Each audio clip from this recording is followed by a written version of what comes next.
FTA 싸움을 하면서 저도 그분들한테 굉장히 많이 도움을 받고 많이 배우고 있어요.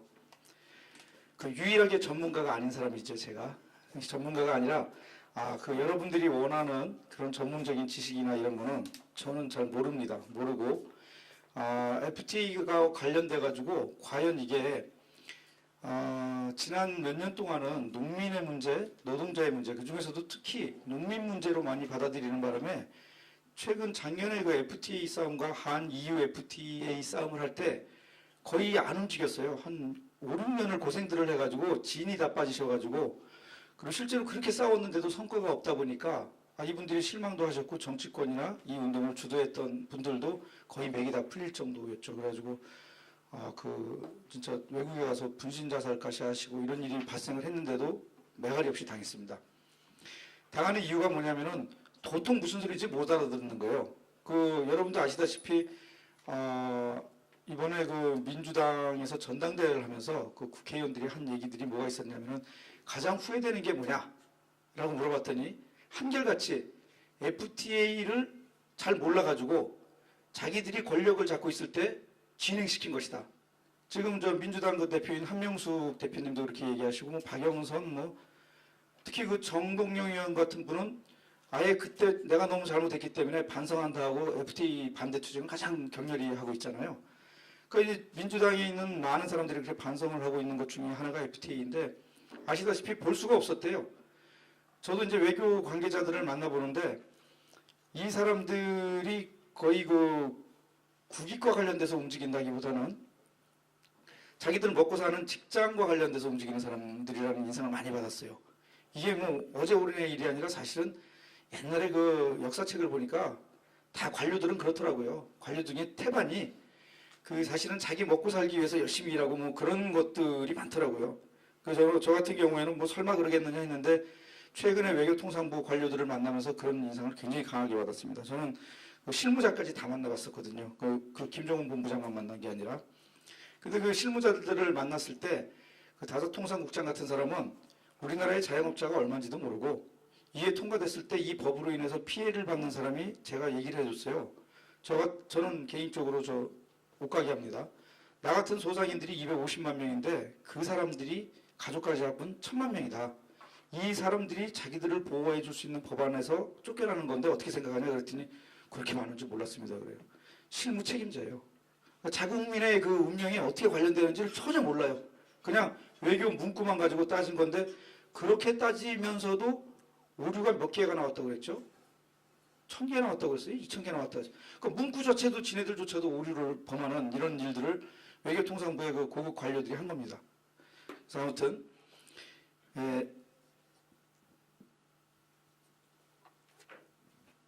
그래서 저 같은 장사꾼이 뭘 안다고 FTA 싸움을 했겠어요. 제가 먹고 살려고 무슨 싸움을 하다 보니까 뭐가 툭툭 걸리는데 그게 FTA였어요. 지금 중소상인들이 어떤 상황에 처해 있는지를 간단히 얘기하겠습니다.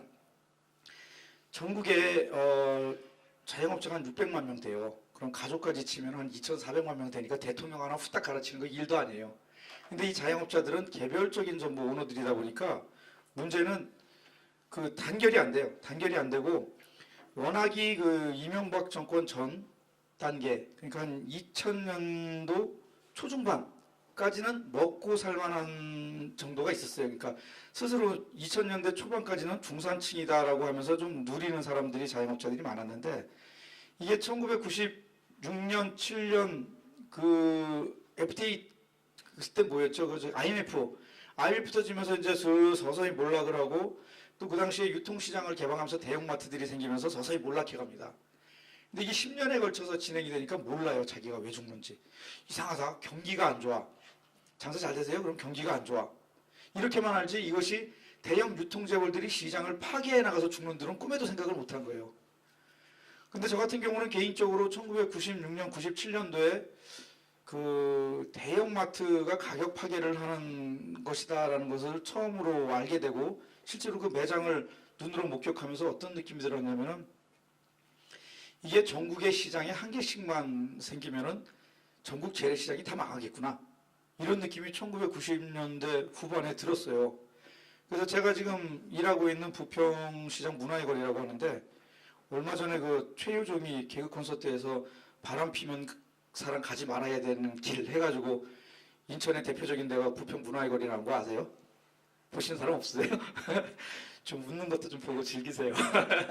아무튼 그런 시장에서 제가 장사를 하고 있는데 야 이거 대형마트들이나 유통재벌들이 이런 식으로 대형 매장들을 자꾸 내놓게 되면은 야 이게 소상인들 다 죽겠구나. 언젠가는 죽겠구나. 당장은 안 죽어도. 그래서 그때 이제 어떤 작업을 하는데 그게 뭐냐면은 이 공간을 대형 유통재벌이 하는 그런 그 무조건 소비자들을 몰아놓고 이 판매만 하고 이들을 그 소비자로만 보는 이런 문화에서 벗어나게 해야겠다 해가지고 시장 공간을 그 도시의 핵심 공간으로 만들고 그 사람들이 살아 숨쉬는 공간 또는 애정어린 공간으로 만드는 사업을 해야겠다 해가지고 전국에서 최초로 상인이 주민 참여형으로 해가지고 차 없는 거리를 만들어요.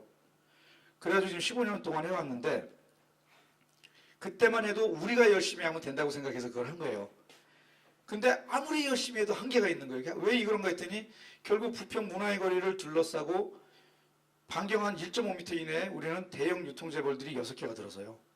마트가 4개, 그 다음에 백화점이 하나, 그 다음에 이랜드에서 하는 아울렛 매장이 하나, 이게 6개예요. 그래가지고 원래 그 마트나 대형마트가 인구 15만 명당 1개 정도가 있으면은 소상인이나 중소자영업자하고 상생할 수 있는 구조래요. 인구 15만 명. 근데 부평은 이미 8만 9만 명당 하나예요. 그러면 이거는 재래시장이나 개인 자영업자가 이제 숨을 깔딱깔딱 쉴 정도의 이제 개수가 들어와 있는 거예요.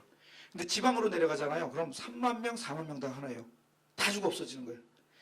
이게 무엇을 의미하냐면은 우리가 이 일반적으로 자연 생태계도 보면은 이 잡초부터 뭐 이렇게 풀도 있고 작은 나무, 큰 나무가 이렇게 같이 있어줘야 되잖아요. 뭐 벌레부터 새까지 다 생태계가. 근데 이제 유통 생태계의 파괴를 의미하는 거죠. 뭐냐면은 동네 조그만 슈퍼부터 해가지고 다 이게 연결이 돼줘야 거기에 딸린 도매업도 연결이 되고 또 제조업도 큰 제조업, 작은 제조업, 조그만 것을 이용하는 사람들이 만드는 제조업 이게 다 유지가 되는데 유통업을 한 서너 개의 그 빅3가 딱 장악을 하면은 유통계가 사막화가 됩니다. 그래서 이제 사고 싶어도 못 사는 물건들이 생겨요. 이제부터는 뭐냐면은 이 사람들이 팔 것만 사는 거예요. 그러다 보면 담배 하나를 사더라도 동네에서 그냥 동네 아저씨하고 이렇게 농담하면서 사던 게 저기 대형 마트까지 가야 되고 뭐 이런 이제 현상들이 생기면서 유통계가 사막화되죠. 그럼 이제 결론은 뭐냐면은 당장에는 편해 보이는데 문화적으로도 근사해 보이잖아요. 근데 문제는 그 서너 개가 유통업을 사막화시켜서 걔네들이 오아시스 역할을 하는 거죠. 오아시스 역할을 하면은 대부분의 소비자는 걔네들이 아니면 살 데가 없는 거죠. 살 데가 없으면은 걔네들의 가격 정책이 담합이 되면은 그때부터는 의학소리 못 하는 거예요. 마치 그 철도를 민영화한 일본이 너무너무 비싸가지고 철도 여행을 하기 힘든 것처럼 한국은 굉장히 싸잖아요. 아직은. 뭐 공사 이런 식으로 돼가지고. 그런 것과 마찬가지로 유통도 마찬가지라는 거죠. 결국엔 그런 사례들이 있어요. 프랑스 같은 경우에는 어느 한 도시가 까르푸하고 2개인가 3개가 독점을 합니다. 한 도시를 완전히 장악을 해요. 유통업이. 그래가지고 한 달 만에 그냥 걔네에서 파는 게 15% 오르는 게 아니라 그 도시의 물가가 15% 오른 사례가 있어요. 그냥 막 50%, 60%씩 올려도 방법이 없는 거예요, 이게. 그러니까 미국의 전기 막 2배, 3배 올리는 것처럼 어떤 주에. 이게 가능해요. 그리고 그런 것들이 있다 보면 나중에는 도매상도 다 망하죠. 그 다음에 제조업도 걔네들이 원하는 가격대에 물건을 공급을 해야 되는데 그 공급을 못하면 퇴출돼요. 퇴출되고 다른 또 제조업체를 끌어들여 가지고 그거를 쥐어짭니다. 흡혈귀 같아요 아주. 그러다 보니까 국내 제조업이 다 망해요. 왜 망하냐면은 걔네들이 원하는 가격에 공급을 할 수가 없어요. 망하는 길밖에 없어요. 그러다 보니까 이제 중국으로 갔다 베트남으로 갔다 막 이러는 거죠 제조업체들이. 근데 이 망하는 과정이 얼마나 악질적이냐면은 그 여러분도 뉴스에서 한번 봤을 거예요. 공급을 이거를 우리가 전국에 매장이 150개 있다, 아니 100개 있다. 마트 100개면 엄청나거든요. 마트가 100개가 있다. 여기에 니네 물량 이거 볼펜 하나 우리가 받아주겠다. 넣어요. 그 다음에 이것을 받아주니까 이 캐파를 늘려야 돼요. 공장을 넓혀야 돼요. 그럴 때 자기가 100원에 사던 거를 80원에 팔아라 하면 안 팔 수가 없는 거예요. 80원에 팔아. 어떻게든지 유지해. 그래서 70원에 팔려고 그러면 가는 거예요, 그냥. 그래서 옛날에 그 자살한 사람이 있었잖아요. 제조업체. 그래가지고 국내 제조업체까지 완전히 박살을 냅니다. 이 마트들이. 그런데 이제 여기에서 가장 중요한 거는 뭐냐면은 얘네들이 소비자 논리를 굉장히 강조를 해요. 그 소비자 논리가 뭐냐면 좋은 물건 싸게 팔면 되는 거 아니냐. 그래가지고 막 피자 이만한 거 싸게 팔고 닭 싸게 팔고 이러죠. 거기에 이제 이거 되는 사람들은 죽어나는 거죠. 물건 되는 사람은 죽어나고 우리가 그 소비자가 그거를 먹고 하는 동안 이제 뭐가 없어지냐면 동네에 피자 가게와 닭 가게들이 없어지죠. 그 다음에 이제 부르는 게 값이죠. 또 그러면 그걸 공급하는 회사는 지네 재벌회사의 딸내미들이 또 빵을 대고 막 이러잖아요. 피자 대고. 그러니까 이거는 단순하게 몇 개의 대기업의 문제가 아니라 재벌 몇 개의 재벌가가 지네끼리 다 해먹는 구조로 유통업이 재편이 되는 거예요. 예. 그렇기 때문에 우리가 이것과 저항하기 위해서 이제 싸우기 시작하는데, 제가 그 2006년 12월 달에 처음으로 카드 수수료 싸움을 전국적으로 전개를 합니다. 왜 그걸 전개해봤냐면은 제가 장사꾼이지만 도대체 이 장사꾼들이 뭉치지를 않아요. 혼자 다 사장이니까. 그럼 이 사람들이 이해관계가 일치하면서 싸울 수 있는 게 뭔가 해가지고 당시 카드 수수료가 지금도 싸우고 있는데 3.6%에서 4%까지 가는데 굉장히 높잖아요. 근데 대형마트는 1.5% 정도 수준이에요. 그러니까 그 사람들에게 카드 수수료를 뺏기는 건 많지 이 카드 회사들이 소자영업자한테 뺏어가는 거죠. 이건 수탈체계라고 부르는 거죠. 불공정한 수탈체계.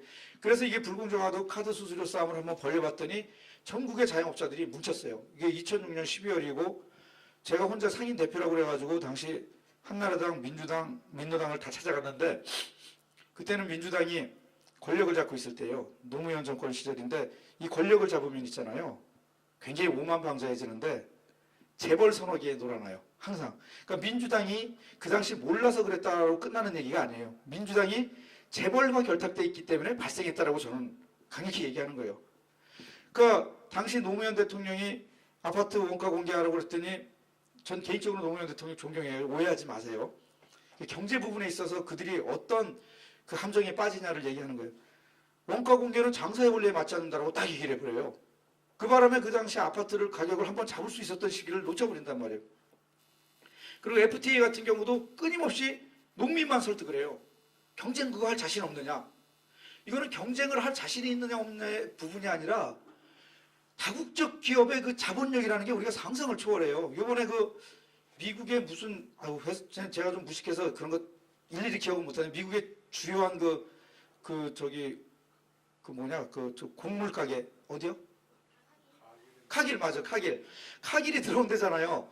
근데 걔네가 들어오면 당장 CJ가 콩기름이 우리나라 국내 일인데 걔네가 그냥 2위가 돼버린대요. 이 정도래요. 그러니까 일단 걔네가 들어오면 다 1등이래요. 걔네는. 그러니까 노무현 대통령이 그런 국제 자본가들의 그 야욕과 자본력이라든가 이런 거를 못 봤던 거죠. 못 보니까 농민들한테 가서 경쟁 못하냐고 했던 거죠. 그 양반이 너무나 소박한 양반이기 때문에 굉장히 많이 재벌들한테 속았더라고요. 그 당시에. 특히 삼성한테. 그러니까 그런 정치권의 그런 부분들이 제가 이렇게 이 상인 문제 때문에 만나봤더니 제가 거짓말 안 하고 정치인만 한 7, 80명 만났어요. 이 중소 문제로. 그랬더니 한 7, 80%가 재벌의 소나기에 잡혀있는 사람이구나 하는 느낌을 굉장히 많이 받았어요. 왜냐하면 자꾸 딴소리를 해요. 문제를 희석시키는 소리를 하고 상인단체가 이런 것들을 문제 제기를 하면 다른 상인단체들은 다른 얘기 하던데 뭐 이런 식이에요. 이건 왜냐하면 이 사람들이 피해가기 위해서 자꾸 논리를 제공하는 거죠. 어쨌든 저희가 이런 이제 상인 싸움을 하려고 하고 이런 것들을 하면서 결국에는 이겨내가지고 당시에 유통법 상생법이라고 하는 대기업으로부터의 독과점을 막기 위한 법을 만듭니다. 그게 뭐냐면은 유통법은 뭐냐면은 그 재벌 유통회사들이 독식을 막기 위해서 일정한 거리 안으로는 들어오지 못하게 하는 그런 법이고요. 상생법이라는 걸 만드는데 이건 뭐냐면은 뭐 대기업, 중소기업 상생을 위한 뭐 법률 뭐 이런 거예요. 근데 그거는 뭐냐면은 대기업이 중소 자영업자가 하는 업종에 들어왔을 때 이것이 분쟁이 날 수 있잖아요. 이 분쟁을 조정하기 위한 법이에요.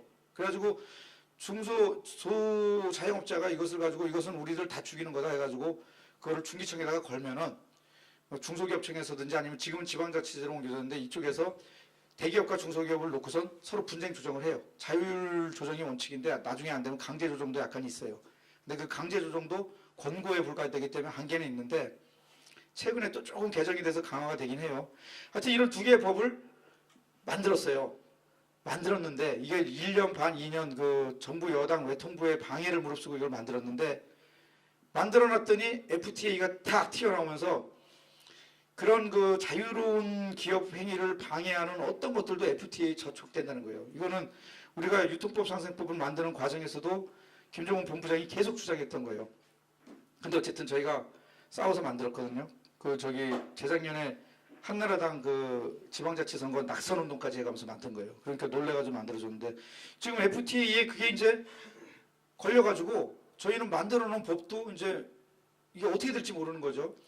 특히 여러분들이 여기 강의 받으면서 많이 들으셨지만 저희가 제일 그 악법이라고 생각하는 게 그 ISD 그게 저같이 무식한 상인도 그걸 알았어요. 그게 뭐 투자자 국가 제소권 맞죠? 네. 우리 성교 변호사님 오셔가지고 편하네요. 그래서 그 투자자 국가 제소권이 뭐예요? 그랬는데 처음에 그 김종훈 본부장이 우리가 유통법 상세법을 하려고 만들려고 할 때 방해했던 게 뭐였냐면은 그 사람이 나타나서 WTO 규정에 의해서 제소될 수 있다. 근데 그때는 우리가 그 법률 전문가들을 찾아다니면서 막 계속 해봤더니 국가 대 국가 제소권이라고 그러더라고요, 이거는. 그래서 거기서 우리한테 조언을 줬던 분이 국가 대 국가 제소권이기 때문에 이거 싸우면 몇 년 걸릴지 모른다. 그리고 국가가 국가를 제소해서 이긴다라는 게 참 힘들다. 그 외교 문제이기 때문에. 그러니까 우리가 만든 거예요, 그래도. 근데 그때 김종훈 본부장이 그거 못 만들게 하려고 WTO를 얼마나 들이밀었는지 몰라요. 근데 저희가 그 1년 동안 싸워가지고 그걸 뒤집어 엎어서 만들었는데 이 ISD는 개인이 뭐 그 제소를 할 수 있다는 거예요. 그럼 지금 저희가 홈플러스나 이마트나 얘네들 지금 진출하는 거를 그 상생법이라든가 유통법으로 계속 커버를 하고 있는데 홈플러스 같은 그 영국 기업이 와가지고 야 우리가 여기 이거 하려고 땅 사가지고 투자했는데 뭐 해가지고 제소하면은 아르헨티나 같은 경우 봤더니 무슨 제소하면은 그냥 2천억씩 물어내더래요. 우리나라 돈으로. 그럼 국가가 그걸 2천억씩 계속 물어내면서 그 법을 지킬 수가 없잖아요. 근데 더 무서운 거는 간접 투자도 제소할 수 있는 권한이 있다는 얘기 들었어요. 맞나요? 그러면은 더 골 때리는 게 뭐냐면은 우리나라 홈플러스 같은 그 영국 기업인데 홈플러스가 만약에 그것을 제소를 했다. 그래서 그걸 외국 기업에 대해서 우리가 풀어준다. 그럼 국내에 있는 그 이마트나 하는 그 신세계 삼성 같은 데는 이거 역차별이라고 우리도 풀어달라고 하면 풀어줘야 될 거 아니에요. 근데 거꾸로 난 이런 생각도 해봤어요. 삼성이 굉장히 그 교활하잖아요. 교활해가지고 그 정부를 완전히 무력화시켜놨잖아요. 법관이고 공무원이고 전부 그냥 삼성 그 뒤만 바라보고 이런 얘기 해도 되는지 모르겠지만 그 김현종이라고 그 FTA 앞장서서 했던 노무현 정권 그 사람 지금 삼성의 법무팀장으로 들어갔잖아요. 그러니까 모든 사람들이 막말로 삼성 똥구멍만 빨아먹겠다고 자꾸 달려드는 그런 나라가 돼버렸는데 이 만약에 삼성이라는 자들이 또 이마트의 그 합법적인 영역 확보를 위해서 외국에다가 외국 기업 만들어 놓고 법인 만들어 놓고 별짓을 다 하는 놈들 아니에요. 법인 만들어 놓고 간접 투자 이마트에다 해가지고 하면 어떻게 할 거냐고. 국내에 있는 법인 모두 무력화될 거 아니에요. 그러니까 오죽하면 우리나라에서 가장 보수적인 집단인 그 법원에서조차도 이 ISD가 뭐라 그러더라? 서부의 그 총잡이가 가지고 있는 총과 같다. 이렇게 표현하잖아요. 해가지고 법관들이 160명인가 170명이 모여서 난리 났다고 이거 연구하겠다고 뭐 이 지경으로 왔는데 나는 그 법관들이 나라를 생각하는 사람들은 아니라고 봐요. 자기네 조직에 대한 이기주의적인 발상 속에서 했지 그 사람들이 진짜 그런 사람들이 벌써 했어야죠. 이제 와서 저러는 거 보면서 참 웃긴다고 저는 개인적으로 생각하는데 이거 나갑니까? 큰일 나는데 요새 법원이고 뭐 저 판사고 검사고 다 미쳐서 날뛰는 것 같아가지고 아주 걱정됩니다. 어쨌든 그런 상황 속에서 저희 그 중소상인들은 여기까지 왔고요. 그래서 FTA 싸움을 저희가 굉장히 그 싸움을 전개하고 있어요. 근데 이 상황에서 여러분들이 좀 오해를 좀 안 했으면 좋겠는 게 저도 이제 오해를 많이 했는데 옛날에 그 영화인들이 그때 그 WTO 때문에 싸운 거잖아요. 저 영화 개방 때문에. 그때만 해도 저도 같이 욕했어요. 아니 지네들이 영화 좀 잘 만들면 되지. 왜 저러나 그랬어요. 솔직히. 몰랐어요 저도. 그리고 지나치게 그 영화 그 산업 구조를 모를 때는 영화인들이 아이고 돈도 잘 벌고 뭐 받았다 하면 수억 수십억까지 받으면서 지네 밖으로 시키려고 저러나 보다 이렇게 생각했지, 이게 자본의 문제고 국가의 문제고 국내 재벌들의 문제고 여기까지는 생각을 못했습니다. 그리고 그 농민들이 FTA 싸움할 때도 저도 그런 것들을 잘 몰랐고, 그것도 이제 노무현 대통령 그렇게 말할 때 반은 맞고 반은 틀리다 이렇게 생각을 했어요. 근데 막상 저희 상인의 문제로 오니까 하나도 안 맞는 거예요, 그 논리가. 그래서 죄송하죠, 그 농민들이나 그 영화인들한테. 결국은 지 발등에 불 떨어지니까 이게 보이기 시작하니까. 근데 그나마 저는 보이기 시작했잖아요. 근데 아직도 대다수의 그 상인들은 이게 자기 발등에 불인지를 몰라요. 내가 맨날 막 상인들한테 욕하고 다니는 게, 우리 장사꾼들은 발등에 불이 떨어져도 모르고 목에 칼이 들어와도 모른다. 목전에 칼이 있어도 모른다. 목에 칼이 들어와야 한다. 그때서야 아이고 나 좀 살려 하는데 다 죽잖아요. 지금 3년 만에 1700개가 넘는 재래시장이 1515개로 줄었어요. 한 시장당 1000명씩만 잡아도 몇만 명인데 가족까지 하면 수십만 명이 날아가는 거예요. 한 해에 지금 저희가 70만 명의 자영업자가 날아가거든요. 30만 명의 자영업자가. 가족까지 하면 120만 명의 생계가 날아가는 거예요. 최근에 더 그래 심해요. 그러면은 3년 전에 그 학자들이 연구를 했는데 대형마트와 대형 유통재벌들의 이 추세가 이런 식으로 계속 가게 내버려두면은, 당시에 10년 전이었으니까 지금은 이제 6년 남았어요. 6년 안에 전국에 있는 재래시장은 제로가 된다고 그랬어요. 근데 글로 가는 거예요. 근데 신기한 게 자영업자가 다시 또 늘었어요. 작년에 540만 명까지 떨어졌던 자영업자가 다시 580만 명으로 늘었어요. 왜 그럴까요? 산업구조 전반적으로 사람들이 계속 떨어져 나오는 거예요. 예, 쉽게 말해서 자영업자에서 망해 나가는 사람이 40만 명인데 또 망해 나갈 사람이 또 들어오는 거예요. 이 자영업 시장이 그래서 사실은 우리나라에서는 사회 안전망인 거예요. 단순하게 장사꾼들이 잘 먹고 잘 살던 시절에 10년 전에 그런 것이 아니라 한 사회가 유지될 수 있는 사회 안전망이고 산업 구조인 거예요. 근데 소비자 논리로 이것을 한나라당이나 정부는 몰고 갔던 거예요. 왜 재래시장 니네들이 살아남으려면은 서비스도 잘하고 뭐 이런 식으로 해서 살아남으면 되는 거 아니야 하는데, 전국에 있는 600만 자영업자가 하나로 단결이 됩니까 그게? 안 돼요. 근데 지네들처럼 고도의 그 자본에 의해서 훈련받은 집단이 치고 나가는 거하고 600만 자영업자들을 동등하게 놓고선 니네들이 똑바로 안 하니까 깨지는 거다라는 논리를 10년 동안 펴왔던 거예요. 근데 아까도 제가 서두에서 얘기했지만 저 같은 경우 15년 전에 그 공간을 만들려고 그렇게 만들었어요.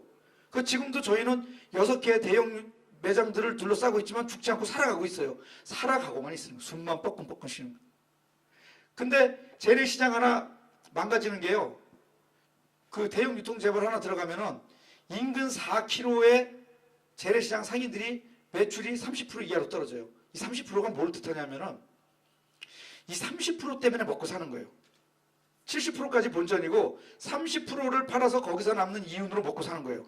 이게 한 50%까지 넘어가면은 돈을 버는 거고. 근데 그 버는 30%가 날아가 버려요. 그럼 버는 게 없으면은 그럼 먹고 사는 거? 아니죠. 감가상각이 있잖아요. 까지는 거예요.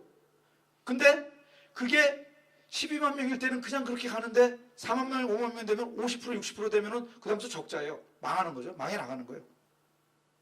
그 상황에 우리가 처했고 그 사회 안전망이 깨져나가고 산업이 깨져나가요. 왜냐면은 중소자영업자 시장이 유지되면은 조그만 제조업들이 거기 연결이 돼요. 근데 대형 유통자본이 있으면 조그만 제조업체는 다 몰락해요. 그러면서 사회 안전망이 떨어져 나가고 공장에서 농업 현장에서 나온 사람들이 그나마 슈퍼하고 구멍가게 먹고 살던 것들이 날아가는 거죠. 그래서 그거를 지키기 위해서 유통법 상생법을 만드는 중소상인 적합업종을 만드는 이런 싸움을 저희가 해왔고 잘해왔어요. 국내에서는. 재벌들하고 상인들이 처음에 싸울 때 계란으로 바위친다고 다 비웃었어요. 근데 제가 그랬어요. 계란으로 바위치기가 아니라 다윗과 골리앗 싸움이 될 거라고. 근데 이게 미국이나 뭐 이런 놈들이 나타나가지고 FTA가 나타나가지고 우리가 잘 싸워온 것을 일거에 날릴 줄은 상상도 못했죠. 그래서 저는 지금 상인들 쫓아다니면서 그 얘기해요. 아무리 논밭을 우리가 잘 가꿔도 쓰나미가 몰려오면 이게 지켜지냐. 방벽을 쌓자. 성을 쌓고 방벽을 쌓아서 저 다국적 기업가도 싸우고 국내에 있는 재벌가도 싸우자. 그래서 국내 재벌가 싸우는 모든 세력과 계층과 힘을 합하자. 그래서 저희가 재작년 6월에 지방자치 선거할 때 한나라당 낙선운동을 상인들이 처음으로 해요. 왜냐하면 유통법 상생법을 조직적으로 방해했었거든요, 그 당시에. 근데 올해 총선에는 저희가 또 한나라당 낙선운동을 또 할 겁니다. 왜 그러냐면은 작년에 11월 달에 결국은 그 정부 여당 한나라당 당이 당 차원에서 FTA를 통과시켜 버렸잖아요. 상인을 죽이는 FTA를 통과시켰기 때문에 저희는 그 철퇴를 가하겠다. 낙선운동을 할 거예요. 그래가지고 이번 2월 14일 날 그 상인들로 구성된 그 자영업 정치행동 본부 발족식을 할 겁니다. 그래가지고 거기서 선언을 할 거예요. 한나라당 낙선운동을 할 거라고. 그래서 아무튼 거기까지 왔고요. 사실은 제가 이렇게 혼자 떠드는 게 아니라 원래는 제가 조금 얘기하면은 우리 또 송기 변호사님께서 얘기를 하고 정리를 좀 해주시면은 또 이제 제가 얘기를 하고 이렇게 돼 있었는데 일단 상인 문제를 여러분들이 잘 모르시니까 상인 문제만 좀 자세히 얘기를 해드렸고요.